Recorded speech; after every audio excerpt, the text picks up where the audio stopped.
estamos una vez más avanzando en nuestro estudio del Evangelio de Mateo.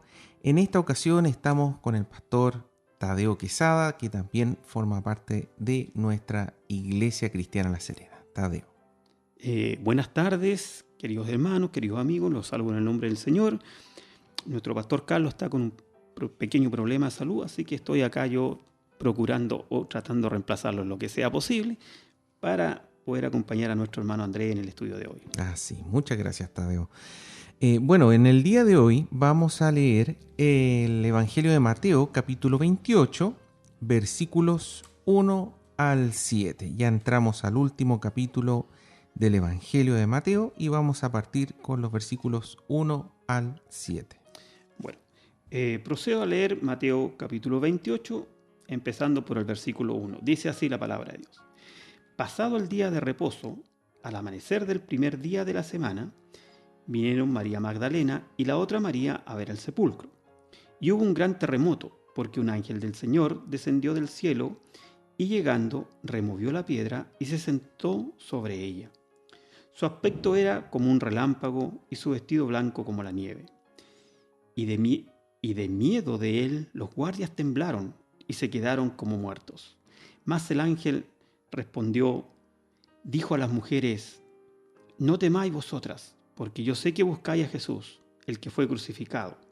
No está aquí, pues ha resucitado. Como dijo, venid, ved el lugar donde fue puesto el Señor, e id pronto y decid a sus discípulos que ha resucitado de los muertos, y he aquí va delante de vosotros a Galilea. Allí le veréis, he aquí os lo he dicho. Bueno, muy bien. Ya estamos entrando de lleno ya al final del Evangelio de Mateo y llegamos a esta parte tan fundamental que se le llama la piedra angular de toda la fe cristiana. Se refiere a la resurrección de nuestro Señor Jesucristo. No habría cristianismo si no existiese la resurrección de Jesús. Es justamente por la resurrección de Jesús que todo cristiano, digamos, tiene esperanza en que algún día, así como Jesús resucitó, nosotros también vamos a resucitar. Y de hecho, en el mundo, las personas que no conocen mucho sobre la Biblia, sobre el cristianismo, si hay algo que saben, es que los cristianos creemos en que Jesús murió y resucitó. Así es. Bueno, de hecho, la predicación del primer siglo de los apóstoles no fue otra que, junto con el arrepentimiento de pecados, era la resurrección de Jesucristo. Para ellos la resurrección era el hecho que hacía diferente a Jesús de otros profetas que podían haber venido antes que él. Era lo que marcaba la diferencia de que él era el Cristo, el Mesías. Porque de lo contrario, de que si Cristo no hubiese resucitado, hubiese sido un profeta más. Pero eso fue lo que le dio el carácter de Cristo, de Mesías, el hecho de haber resucitado. Así es. Bueno, este sería, en pocas palabras, el clímax de lo que hemos estado leyendo en estos años en el Evangelio de Mateo. La Biblia no es una serie de relatos pegados unos con otros en forma azarosa, sino que va contando la historia de Jesús desde su nacimiento, en el caso de los evangelios, y los 4 evangelios llegan a este clímax que es no solo la muerte, sino la resurrección de Jesús. Y no es solamente el clímax de los evangelios, sino que también es el clímax, el punto cúlmine de toda la escritura, de toda la Biblia, porque nosotros podemos leer desde Génesis capítulo 3 en adelante la promesa por parte de Dios de este hijo de Eva, ¿cierto?, que vendría a redimir eventualmente a toda la humanidad. Entonces es importante recordar que todo lo que hemos leído, todo lo que hemos estudiado respecto al Evangelio de Mateo hasta llegar a este punto, ¿ya? Y de aquí en adelante lo que aparece en la Biblia, aparte de los evangelios, todas las cartas del apóstol Pablo, todas las cartas del apóstol Pedro, de Juan, hasta el mismo libro de Apocalipsis, nosotros vamos a ver que también hablan y se enfocan y están centradas en la muerte y resurrección de Jesucristo. ¿Mm? De hecho, por ejemplo, nosotros podemos leer en el libro de Hechos, capítulo 2, lo que se conoce como el primer sermón del apóstol Pedro, donde se convirtieron aproximadamente 3.000 personas en ese primer sermón. Y una de las características que tiene ese sermón es que está totalmente basado, estructurado en torno a la resurrección de Jesucristo. Nosotros podemos ver más tarde en Hechos capítulo 4 y también en el capítulo 10 que nuevamente el apóstol Pedro hace sermones en torno a la resurrección de Cristo. En el capítulo 7, Esteban hace también un sermón, una predicación, también en torno a la resurrección de Jesús. Felipe en el capítulo 8, el apóstol Pablo en los capítulos 9, 13 e incluso llegando hasta el capítulo 20 del libro de Hechos, podemos ver cómo la predicación es en torno a la resurrección de Jesucristo. Entonces, ningún sermón, ninguna evangelización puede estar sin la resurrección de Jesucristo como punto central. Bueno, y también dejar en claro, siguiendo un poco el tema que comentaba delante, hoy en día los líderes mundiales, los grandes líderes, tú quieres, si alguien es un seguidor de Gandhi, por ejemplo, puede ir a ver la tumba de Gandhi. Si alguien es seguidor, no sé, de Mahoma, puede ir a ver la tumba donde está Mahoma. Y así con otros grandes líderes que se han levantado en la humanidad, y hombres que han sido considerados profetas por muchos de ellos, pero nosotros sabemos que el único Hijo del Dios viviente, el Jesucristo es el unigénito Hijo de Dios. Él vino a morir, pero Él iba a resucitar. La semana anterior hablábamos un poco de eso, de lo que fue que Jesús estuvo, después en el tiempo de la tumba, estuvo, dicen, en los lugares bajos de la tierra, lo que llamábamos el Hades, ¿cierto? Pero la palabra misma dice que Jesús no iba a quedar ahí, que el Señor no le iba a permitir que viera corrupción. Y Jesucristo es el único que ha resucitado y que ahora está sentado a la diestra de Dios. Y yo creo que eso es lo más importante para nosotros como cristianos, y por eso decimos que es nuestra esperanza también de que algún día seremos resucitados con Cristo. Claro, tal cual como Él lo fue. Bueno, eso lo podemos encontrar en el libro de Romanos, capítulo 6, versículos 1 al 6.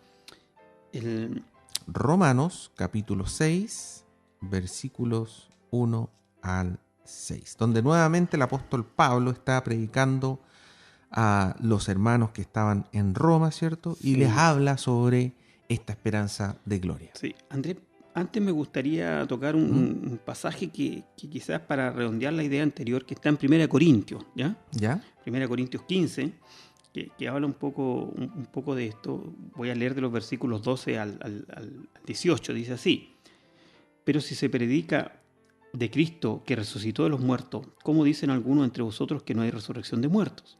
Porque si no hay resurrección de muertos, tampoco Cristo resucitó. Y si Cristo no resucitó, vana es entonces nuestra predicación, vana es también nuestra fe. Y somos hallados falsos testigos de Dios, porque hemos testificado de Dios que Él resucitó a Cristo, el cual no resucitó si en verdad los muertos no resucitan. Porque si los muertos no resucitan, tampoco Cristo resucitó. Y si Cristo no resucitó, vuestra fe es vana. Aún estáis en vuestros pecados. Entonces también los que duermen en Cristo perecieron. Lo que nos dice que todo el engranaje de la palabra de Dios se basa también en la resurrección. Porque la resurrección es como el eslabón que une la vida con la muerte. ¿Entiendes? Que hace que nosotros pasemos de muerte a vida. Que nosotros pasemos. Entonces es tan importante la resurrección de Cristo, porque es una esperanza de gloria para nosotros, sus hijos. Que algún día también vamos a resucitar, nos dice la palabra, como Cristo resucitó. Y ahí se va a completar la tarea en nuestros cuerpos. Nosotros vivimos unos cuerpos caídos, aún no regenerados completamente, pero que en algún momento van a ser glorificados en el momento de la resurrección. Mientras estemos en este planeta, mientras estemos en la tierra, vamos a seguir sufriendo y luchando con nuestra carne, con nuestros deseos, con nuestro pecado, digamos, que aún nos va a batallar en nuestros miembros, como dice el apóstol Pablo. Y por eso también esperamos la gloriosa resurrección. Así es, así es. Es vana. Si no hay resurrección, toda nuestra fe es vana. Y vana significa que no tiene valor. Todo lo que nosotros predicamos, todo lo que nosotros hablamos, todo lo que hemos enseñado, no tiene valor, no tiene sentido si no existiese la resurrección de Cristo y por lo tanto nuestra resurrección futura. Así es. Leamos ahora sí Romanos 6. Ya, ahora vamos a leer Romanos capítulo 6, los 6 primeros versículos, que dice así: ¿Qué pues diremos? ¿Perseveraremos en el pecado para que la gracia abunde? Está hablando el apóstol Pablo. En ninguna manera, porque los que hemos muerto al pecado, ¿cómo viviremos aún en él? ¿O no sabéis que todos los que hemos sido bautizados en Cristo Jesús, hemos sido bautizados en su muerte? Porque somos sepultados juntamente con él para muerte por el bautismo, a fin de que, como Cristo resucitó de los muertos por la gloria del Padre, así también nosotros andemos en vida nueva. Porque si fuimos plantados juntamente con Él en la semejanza de su muerte, así también lo seremos en la de su resurrección. Sabiendo esto, que nuestro viejo hombre fue crucificado juntamente con Él, para que el cuerpo del pecado sea destruido, a fin de que no sirvamos más al pecado. Bueno, aquí está el apóstol Pablo haciendo una semejanza entre el bautismo, la muerte y la resurrección. Así como Jesús dice, fue sepultado, Él murió y Él resucitó, nosotros también fuimos en algún momento, los que hemos creído, fuimos sepultados en el bautismo. Claro, el bautismo es una señal, un símbolo de nuestra muerte en Cristo al ser sumergido y nuestro renacer en nuestra... A ser levantado de las aguas. Exactamente. Por eso es tan importante el bautismo en agua, el bautismo, la inmersión, digamos, el que la persona se sumerja en las aguas. Pero este capítulo de Romanos que estamos leyendo, estas palabras del apóstol Pablo, también hacen mención a algo súper interesante que dice, andemos en vida nueva.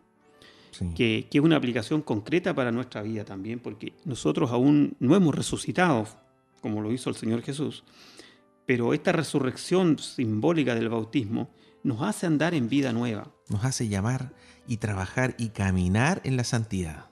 Exactamente. Ese es el punto, esa es la meta, ese es el blanco, como dice el apóstol. Prosigo a la meta, prosigo al blanco. Y también dice, sabiendo esto, que nuestro viejo hombre fue crucificado juntamente con Cristo. Los que hemos nacido de nuevo, ese viejo hombre pecador, caprichoso, mal genio, egoísta, avaro o con cuánta cosa cargaba, fue crucificado, dice, en la cruz. Y ya no vivo yo, dice el apóstol, sino que Cristo vive en mí. Así es. Entonces eso también tiene una implicancia, esta resurrección, porque la resurrección nos lleva a andar en nueva vida o novedad de vida, en vida nueva. Uh-huh. Bueno, vamos a leer ahora 2 Corintios, capítulo 4, versículos 13 y 14. 2 Corintios, capítulo 4, versículos 13 y 14. Dice así: pero teniendo el mismo espíritu de fe, conforme a lo que está escrito, creí, por lo cual hablé, nosotros también creemos, por lo cual también hablamos, sabiendo que el que resucitó al Señor Jesús, a nosotros también nos resucitará con Jesús y nos presentará juntamente con vosotros. Con vosotros. Entonces, ese es el tema central, ¿cierto? Que sabiendo que aquel que resucitó al Señor Jesús, a nosotros también nos resucitará con Jesús y nos presentará juntamente con vosotros. Entonces, esa es la promesa, esa es la esperanza de gloria. Por eso todo cristiano dice la misma Escritura, ¿cierto? Que tenemos una paz que sobrepasa todo entendimiento, porque tenemos esta paz. Tenemos una paz basada en una promesa que así como Cristo resucitó, como no hay dudas, como vimos también en el programa pasado, ¿cierto? Toda la evidencia de la tumba vacía de Jesús, que hay hasta historiadores que se declaran ateos, sin embargo ellos reconocen que hay tanta evidencia sobre la tumba vacía que no la pueden negar, digamos. Entonces, toda esa evidencia es para que nosotros estemos tranquilos y nos digan, no, esta no es una historia nada más, no, esto ocurrió históricamente, hay hechos, hay testigos, hay escritos, hay evidencia en el fondo, y esa evidencia nos está diciendo que Jesús resucitó, y así como Él resucitó, nosotros también lo haremos. Así es. Exactamente así. Algún día vamos a ser resucitados y nuestros cuerpos van a ser glorificados, dice la palabra. Claro, que es otra etapa más adelante, ¿no? Exactamente. También hay otro texto bastante importante en Primera de Pedro 1:3. Primera de Pedro, capítulo 1, versículo 3, donde el apóstol Pedro también le da mucha importancia a lo que es la resurrección de Jesús. Primera de Pedro 1:3 dice así: Bendito el Dios y Padre de nuestro Señor Jesucristo, que según su grande misericordia nos hizo renacer para una esperanza viva por la resurrección de Jesucristo de los muertos. Claro. Entonces Dios nos da, a través de su misericordia, ¿cierto?, esta esperanza viva a través de la resurrección de Jesús, el cual resucitó de los muertos. O sea, es súper explícito la Biblia en ese sentido. Las cosas que son importantes para el Señor nos las enseña, es muy buen profesor el Señor, nos las enseña con peras, las enseña con manzanas, lo dice de una vez, de alguna forma, lo explica de aquí para allá, de la A a la Z, de la Z a la A, de adelante para atrás, de atrás para adelante, o sea, que no quepa ninguna duda de que Jesús resucitó de los muertos y de que esa es nuestra esperanza. El Señor una y otra vez aparece en el texto. Así es. Bueno, también nosotros podemos encontrar a través de las mismas palabras de Jesús en el Evangelio de Juan, capítulo 14, versículo 19. Evangelio de Juan, capítulo 14, versículo 19, como de la mitad para adelante, digamos, Jesús también le da un mensaje a sus discípulos. Sí. Dice Jesús ahí: todavía un poco y el mundo no me verá más, pero vosotros me veréis, porque yo vivo, vosotros también viviréis. Viviréis. Entonces también ahí el mismo Jesús le está diciendo, bueno, falta un poco todavía, pero en un tiempo más, el mundo ya no me va a ver más, es decir, yo voy a estar muerto para el mundo. Pero ustedes sí me van a ver porque yo voy a vivir y ustedes también van a vivir, y esa es la promesa una vez más. También tenemos en el Evangelio de Juan, capítulo 11, versículos 25 al 26, donde Jesús también nuevamente le está hablando a Marta, a la hermana de Lázaro. Así es. Bueno, este es un pasaje muy conocido por muchas personas, por todos quizás, donde Jesús resucita a Lázaro, su amigo Lázaro, y Marta, la hermana de Lázaro, ella sí creían, ellos en ese tiempo ya creían en la resurrección, porque le dice a Jesús: yo sé que él va a resucitar en el tiempo postrero. Pero Jesús le da a entender otra cosa, y por eso le dice, Marta en el versículo 24 le dice: Marta le dijo: yo sé que resucitará la resurrección en el día postrero. Pero Jesús le dijo: yo soy la resurrección y la vida, el que cree en mí, aunque esté muerto, vivirá. Y todo aquel que vive y cree en mí no morirá eternamente. ¿Crees esto?, le dice.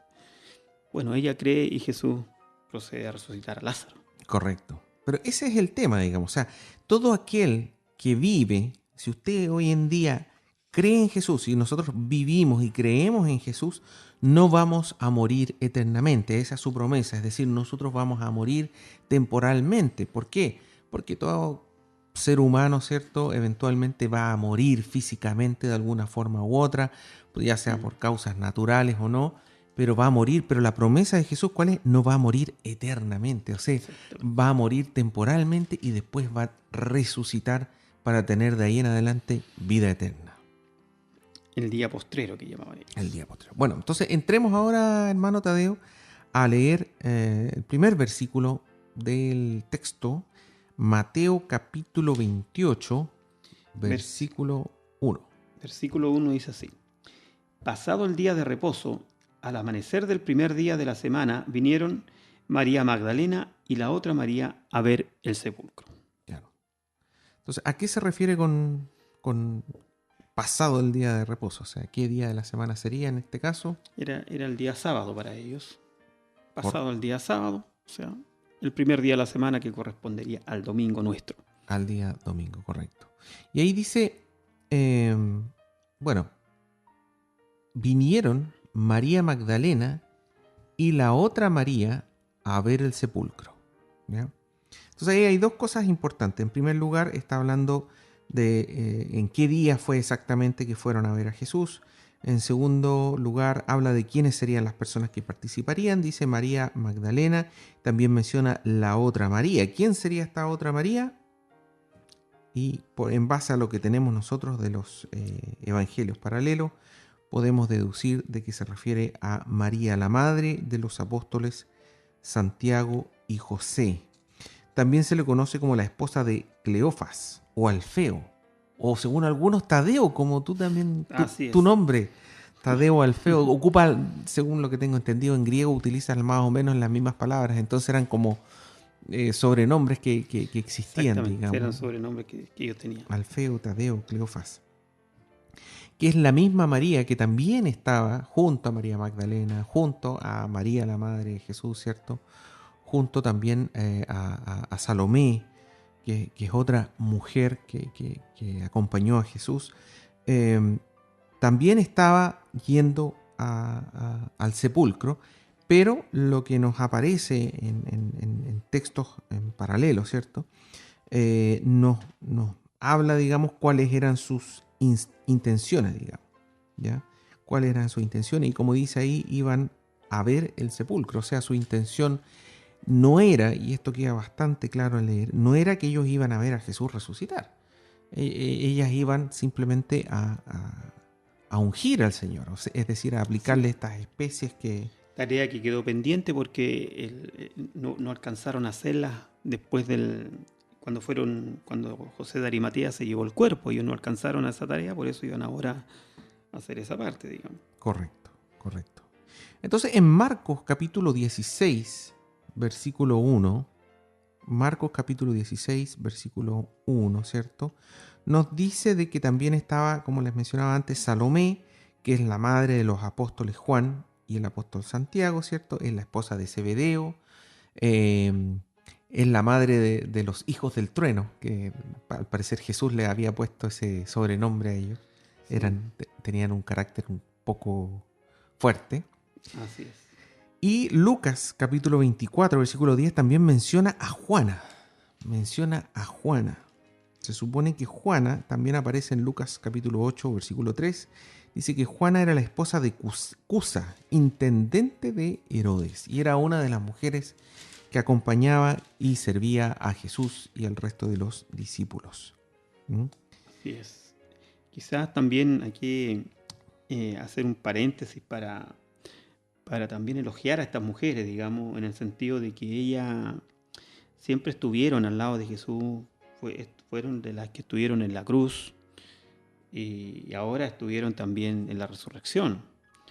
Si nosotros nos remontamos al capítulo 8 de Lucas, donde dice que algunas de las mujeres que habían sido sanadas de espíritus malos y de enfermedades, María, que se llamaba Magdalena, de la que habían salido 7 demonios, Juana, mujer de Chuza, intendente de Herodes, Susana y otras que le servían de sus bienes. Estas mujeres no solamente lo acompañaban, sino que asumimos eran personas de alta sociedad, digamos, porque dice que tenían bienes. Tenían recursos, Tenían recursos que ellas entregaban al Evangelio, entregaban a la obra de Jesucristo para poder expandir el reino. Entonces son personas que no solamente están en nuestro sitial, en el podio, digamos, de la virtuosidad, sino que también tenían un compromiso en todo sentido con el Señor Jesús. Y eso es bueno de destacarlo también, que hoy en día hay muchos herejes por ahí que andan diciendo que el Señor poco menos siempre miró en menos a la mujer o la tuvo en un segundo lugar, y cosa que no es verdad. Siempre le dio una importancia tremenda. Y la madre de Jesús fue una colaboradora de ella, como fue María Magdalena y estas otras mujeres también. Así es. Bueno, Marcos capítulo 16, versículo 1 en adelante, dice: cuando pasó el día de reposo, bueno, nuevamente no está, el Evangelio de Marcos no está ubicando en el tiempo, ¿cierto? Es decir, el día domingo. Cuando pasó el día de reposo, María Magdalena, María la madre de Jacobo y Salomé compraron especias aromáticas para ungirle. Y muy de mañana, el primer día de la semana, vinieron al sepulcro ya salido el sol. Pero decían entre sí: ¿quién nos removerá la piedra de la entrada del sepulcro? Pero cuando miraron, vieron removida la piedra, que era muy grande. Entonces aquí hace un comentario el Evangelio de Marcos, digamos, que en los otros no aparece, y es que ellas se cuestionaban sobre quién iba a remover la entrada al sepulcro. O sea, una vez más, otro detalle más que nos indica la dificultad que implicaba el robar el cuerpo de Jesús. ¿Ah? Si además estaba esta guardia romana que la estaba protegiendo, estaba la piedra. Claro, estaba esta piedra que dice el versículo 4, pero cuando miraron, vieron removida la piedra, que era muy grande, o sea, da ese detalle, además de que no era una piedra fácil de remover. Pero nuevamente el versículo 1 dice que iban a ungirle y por eso llevaban estas especies aromáticas. Entonces, ni las mujeres, ni los hombres, ni los discípulos de Jesús, digamos, ninguno se acordó sobre la resurrección de Jesús al tercer día. Lo que nosotros vimos en el programa pasado es que los únicos que se acordaron eran los fariseos, los saduceos, los ancianos, el Sanedrín en el fondo. Ellos sí tenían las cosas, pero más claras que incluso los mismos discípulos de Jesús. Entonces ellas fueron, pero fueron con esa intención y tenían este temor, digamos. ¿Quién nos va a remover la piedra? Veamos el segundo versículo de Mateo 28. Mateo 28, versículo 2 dice así: y hubo un gran terremoto, porque un ángel del Señor descendió del cielo y llegando removió la piedra y se sentó sobre ella. Correcto. Entonces habla de este gran terremoto, ¿cierto? Y que toda esta este temor con quien estas mujeres quizás estaban yendo a la tumba de Jesús, que como bien mencionabas tú, hermano Tadeo, implicaba valentía, porque en el fondo se estaban identificando con un Mesías que había muerto. Podría haber persecución de parte de las autoridades, ¿cierto?, religiosas o políticas, pero sin embargo este temor se transformó en horror. Claro. ¿Ah? Porque además ocurrió este gran terremoto, como leías tú, ¿cierto?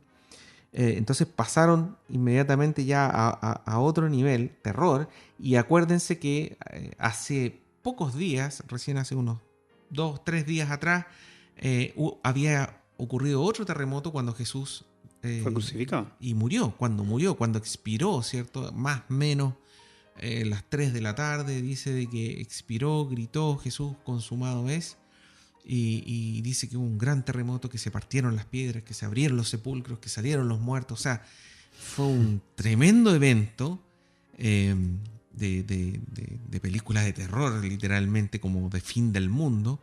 Y aquí nuevamente estaban viviendo una situación semejante donde había otro terremoto. Así es. Bueno, también hacer el alcance ahí muy importante de que el ángel no fue el que removió la piedra y Jesús no salió de la tumba porque el ángel removió la piedra, sino que el Señor salió de la tumba porque Él podía salir de la tumba. El ángel, como les decía antes, no removió la piedra para que Jesús saliera. El ángel removió la piedra para que las mujeres pudiesen entrar y ver. Y ahí también hay otra enseñanza muy grande, que el Señor no necesitó del ángel para salir de ahí. Así es. Nosotros podemos leer, por ejemplo, en Juan 20:26, donde esto ocurrió más o menos 8 días después de haber resucitado Jesús. Dice: 8 días después estaban otra vez sus discípulos dentro y con ellos Tomás. Llegó Jesús estando las puertas cerradas y se puso en medio y les dijo: paz a vosotros. Entonces aquí hay un comentario que aparece en el Evangelio de Juan 20:26, ¿cierto?, que dice que estaban todos los discípulos reunidos y estaban las puertas cerradas, y de repente aparece Jesús en medio de ellos y le dice: paz a vosotros. Entonces Jesús, teniendo ya un cuerpo glorificado después de su resurrección, tenía la capacidad de aparecer en la mitad de la nada, digamos. Entonces, como bien decías tú, Tadeo, no es necesario que se remueva la piedra para que Jesús salga, porque Jesús ya tiene la capacidad de atravesar paredes, por así decir, y aparecer en un lugar o en otro. Entonces eso es muy importante. Y este ángel entonces removió la piedra, como bien decía mi hermano Tadeo, para que la gente pudiera ver, pudiera ser testigo de lo que había ocurrido. Y luego dice que se sentó sobre esta piedra. Bien, vamos a una pausa musical y ya regresamos. Muy bien, ya estamos de regreso de nuestra pausa musical y vamos a retomar nuestro estudio de Mateo. Vamos a leer ahora el Evangelio de Mateo, capítulo 28, versículo 3. Su aspecto era como un relámpago y su vestido blanco como la nieve. Bien. Entonces eso se refiere al aspecto del ángel del Señor que estaba, que había abierto esta roca, ¿cierto? La había corrido esta gran piedra para que la gente pudiera entrar, pudiera ver de que Jesús ya había resucitado. ¿Dónde podemos encontrar también, Tadeo, aspectos semejantes, digamos, a lo que menciona acá del ángel? Bueno, el tema del ángel es súper importante porque tenemos que en primer lugar dejar en claro, como les decía antes, que el ángel en ninguna parte dice que él abrió la piedra, ¿cierto? O sea, que él no movió la piedra. Y este ángel que estaba, ellos, estos soldados, digamos, dice que quedaron como atónitos, como muertos, como que estaban temblando de miedo. Y estas ropas blancas y brillantes es lo que se llama, el reflejo de Dios. Es el reflejo de Dios, es el reflejo de Dios. Entonces, es como cuando Moisés también subió al monte Sinaí y dice que el Señor, en la espalda de Moisés vimos una luz, un destello de Dios, y eso fue suficiente para Moisés para que ya su rostro resplandeciera, y cuando bajó Moisés dice que no lo podían ver, era angelical. Le daba temor a la gente y él tuvo que cubrir su rostro, decía. Tuvo que cubrir su rostro porque, digamos, no hablemos de la belleza, sino que hablemos de la radiancia de Dios. La radiancia de Dios es tan grande que... Hay un término hebreo que dicen la Shejiná. Shejiná, exactamente. La Shejiná de Dios, sí. Claro. Bueno, y eso da testimonio también de la pureza, de la santidad de Dios, de lo perfecto. Un poco también se ve en la oración del monte cuando Jesús sube con Pedro, Juan y Jacobo. Claro. En la transfiguración. La transfiguración. Correcto. Entonces la transfiguración también dice que, por eso es que dice que Juan se atreve a decir después, vimos su gloria como la del unigénito del Padre, lleno de gracia y de verdad, y vimos su gloria, dice, porque Juan fue testigo de la transfiguración. Y eso tiene que haber sido algo tan impactante para ellos que Juan nunca se le olvida y lo menciona en su evangelio, lo menciona en sus cartas después también. Le impactó mucho la transfiguración. Sí, al apóstol Juan. Pedro también en sus cartas, cuando dice que también fue testigo de eso. Bueno, versículo 4 dice, y de miedo de él los guardas temblaron y se quedaron como muertos. Un poco lo que mencionabas tú, Tadeo, ¿cierto? Los guardias, al ver a este ángel que tenía un aspecto como relámpago, que brillaba, que sus vestidos eran blancos como la nieve, o sea, debe haber sido una imagen muy fuerte. Además eran las primeras horas del día, es decir, debía haber algún grado de oscuridad todavía, y el contraste de ver a esta persona, este ser que estaba brillando, dice que ellos temblaron y quedaron como muertos. Entraron, por así decir, como en algún tipo de shock, de terror, quedaron paralizados. No se conoce palabras de ellos en ese momento que hayan dicho o alguna otra cosa que hayan hecho más allá de quedar, como dice ahí, como muertos. Es decir, se desmayaron de temor y de terror.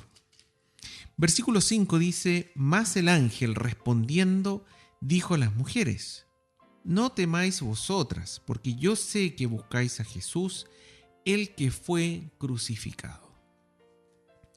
Una vez más, aquí vemos la misericordia del Señor, porque estas mujeres, por así decir, uno esperaría que tanto ellas como los discípulos de Jesús estarían atentas y sabrían lo que estaba ocurriendo, deberían estar esperando la resurrección de Jesús, pero no es así. Y vemos la misericordia del Señor en el sentido de que el ángel fue muy, por así decir, muy amoroso con ellas, les fue explicando, les dijo, no teman. Lo primero que le dice, no teman. ustedes, y ahí está el tema, no teman vosotras. Es decir, los demás pueden temer, Claro, pero ustedes no teman. claro. Pilato, Herodes, todo eso tenían que temer. Tienen que temer, no teman ustedes, porque yo sé que buscáis a Jesús, el que fue crucificado. El ángel sabía que ellas eran discípulas y que venían a buscar a Jesús, a ungirlo en este caso. Y una vez más ratifica el que fue crucificado, para que no haya confusión. ¿Ah? Las cosas muy, muy claritas. Hay un pasaje también ahí, el hermano Andrés, que está en Lucas 24. Me gustaría leerlo, en los versículos 6 al 8 dice: no está aquí, se refiere al ángel, cuando las mujeres ven al ángel, el mismo pasaje, el paralelo, digamos, dice: no está aquí, sino que ha resucitado. Acordaos de lo que os habló, y esto es importante, dice: acordaos de lo que os habló cuando aún estaba en Galilea, diciendo: es necesario que el Hijo del Hombre sea entregado en manos de hombres pecadores, y que sea crucificado y resucite al tercer día. Entonces ella dice, se acordaron de sus palabras. Ahí se acordaron.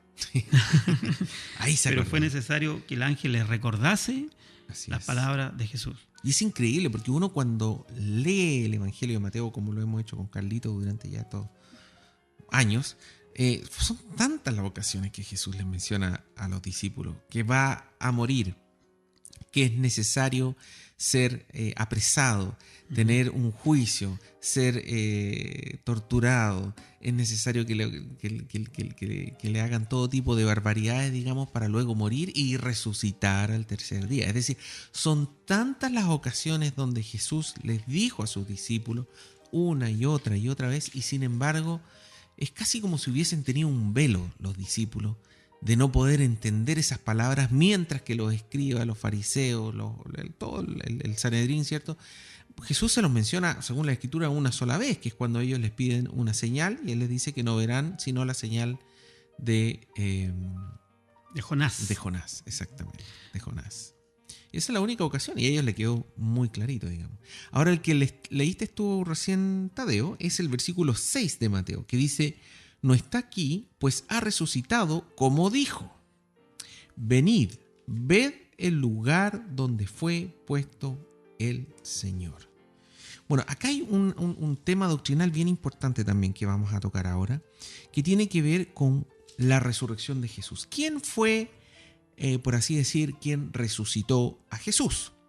Por un lado, tenemos Efesios 1:20, que dice: la cual operó en Cristo, resucitándole de los muertos y sentándole a su diestra en los lugares celestiales. A partir de ese versículo uno podría entender de que es Dios Padre quien resucita a Jesús. Sin embargo, si nosotros vamos a el Evangelio de Juan, capítulo 10, versículo 18, Jesús expresa lo siguiente, una palabra impresionante lo que dice Jesús. Dice que nadie, refiriéndose a su vida, nadie me la quita, sino que yo de mí mismo la pongo. Tengo poder para ponerla y tengo poder para volverla a tomar. Este mandamiento recibí de mi Padre. Es decir, Jesús fue resucitado tanto por el poder de Dios Padre como también por su propio poder. Y finalmente, si leemos Romanos 8:11, dice: y si el espíritu de aquel que levantó de los muertos a Jesús mora en vosotros, el que levantó de los muertos a Cristo Jesús vivificará también vuestros cuerpos mortales por su espíritu que mora en vosotros. Es decir, el Espíritu de Dios también resucitó a Jesús. En resumen, Jesús fue resucitado por medio del poder de Dios Padre, Dios Hijo y Dios Espíritu Santo. Nuevamente, no aparece en la Biblia la palabra Trinidad, pero el concepto está en muchas partes, digamos, y esta es una parte fundamental del cristianismo. Aquí lo que nos está diciendo es que toda la Trinidad de Dios fue quien resucitó a Jesucristo. Así es. Así es. Entonces, toda la Trinidad. Bueno, hasta aquí quizás podríamos decir que lo más grande, lo más maravilloso es que la tumba está vacía. Y si hacemos como un resumen, digamos, muy extracto, digamos, es eso lo grande, lo maravilloso, que la tumba está vacía porque Jesús resucitó, y hemos estado todo este tiempo dando, como dice el apóstol, argumentos a ustedes de la resurrección de Jesucristo. Los apóstoles predicaron, los soldados, había una guardia romana, no menor, que no cualquiera la flanqueaba. Que tenía un sello, además, dio la orden Pilato de colocar un sello para que cualquiera que rompiese ese sello iba a tener, pero... Y créanme que no era tan fácil irse contra un soldado romano, menos contra una guardia. Entonces son todas pruebas indubitables, como dice la palabra, de la resurrección de Jesucristo. Y eso es para mí lo más maravilloso, y hermanos, es lo que queremos transmitirle a ustedes también. Así es.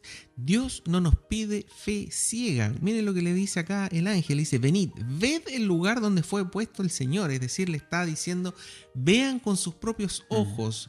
No crean en lo que yo le estoy diciendo. O sea, si un ángel me está diciendo eso, que está brillante, que aquí... yo ya le creería, digamos. Pero él va más allá del ángel y dice, vean con sus propios ojos. ¿Dónde estaba el Señor resucitado? Y luego, finalmente, en el versículo 7 le dice, e id pronto y decid a sus discípulos que ha resucitado de los muertos. Y he aquí va delante de vosotros a Galilea. Allí le veréis. He aquí os lo he dicho. Entonces vemos que ahora el ángel les da una orden a estas mujeres. Esa orden es ser muy eficientes, muy diligentes, ¿cierto?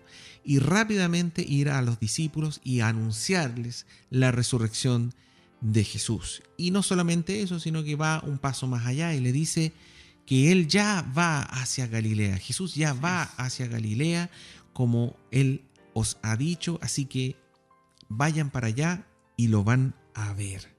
Esa es la orden que le está entregando el ángel. Y lo que nosotros podemos leer en los distintos evangelios y que vamos a ver ya en la próxima semana es la reacción de estos discípulos que estaban, que esa otra gran pregunta, uno dice, bueno, ¿y dónde estaban los discípulos? Los discípulos estaban aterrados, escondidos, ¿cierto?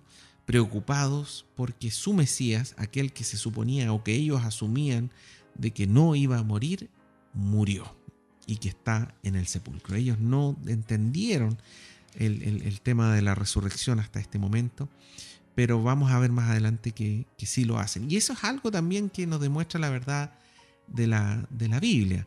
¿Cómo es que el Señor primero se les presenta a mujeres y no a hombres? En aquella época, culturalmente, las mujeres no tenían mayor valor de testimonio. Si la Biblia hubiese sido inventada por alguien, nunca hubiera colocado, en primer lugar, que los discípulos no creían, que estaban asustados, que estaban encerrados. Para nada. Ellos se colocarían a sí mismos como héroes del cristianismo. Y en segundo lugar, ellos se colocarían como los primeros en ver a Jesús resucitado y hablar con el ángel y todo esto.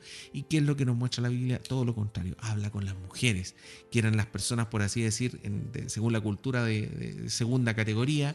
Mujeres eran personas que no podían dar un testimonio legal, no se les creía, no tenían credibilidad, por así decir, legalmente.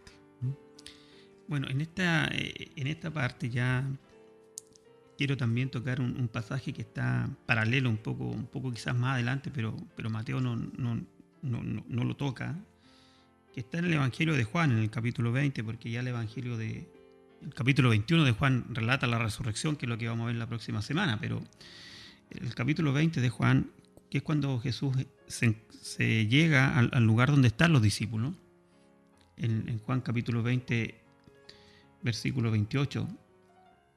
Voy a empezar quizás del 27 para respetar el contexto. Jesús entra al lugar que leíamos delante y dice, pasa a vosotros. Luego dijo a Tomás, pon aquí tu dedo y mira mis manos, ¿cierto? Y acerca tu mano y métela en mi costado. Y no seas incrédulo, sino creyente, porque Juan aún no creía, Tomás, aún no creía lo que las mujeres decían. Claro. Él estaba dudando acerca del relato de las mujeres. Entonces el propio Jesús se acerca a él y le dice estas palabras.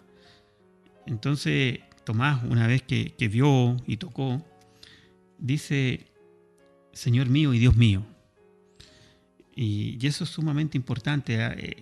En el original hebreo, él lo hubiese dicho así, mi Elohim, mi Adonai, ¿ya? Mi Dios, mi Señor. Entonces Jesús le dijo, porque me has visto, Tomás, creíste. Bienaventurados los que no vieron ni creyeron. Entonces nosotros también, como un mensaje quizás de aliento y de esperanza, somos los que no vieron y creyeron, que hemos creído por el relato de los apóstoles, hemos creído por la fe que Dios puso en nosotros, en cada uno de nosotros, y que evidentemente el Señor nos llama bienaventurados. También es una palabra de esperanza y hermosa para nosotros. Muy bien, ahora vamos a ir a nuestra segunda pausa musical. Bien, ya estamos de regreso y bueno, terminando ya este Evangelio de Mateo, capítulo 28, versículos 1 al 7, queríamos hacer un comentario al respecto de la resurrección, ¿cierto, hermano Tadeo? Sí. Bueno, como conversábamos desde el principio, la resurrección para nosotros es lo más importante porque es la esperanza que tenemos todos y cada uno de los hijos de Dios. Pero también hablábamos de que tiene un efecto inmediato en nuestras vidas, que es en el bautismo, el ser sepultados con Cristo y resucitados con Cristo como un nuevo hombre. Y el apóstol nos dice, usa la palabra el viejo hombre, despojados del viejo hombre. De ese viejo hombre que lucha con el nuevo y que no le permite al nuevo muchas veces surgir.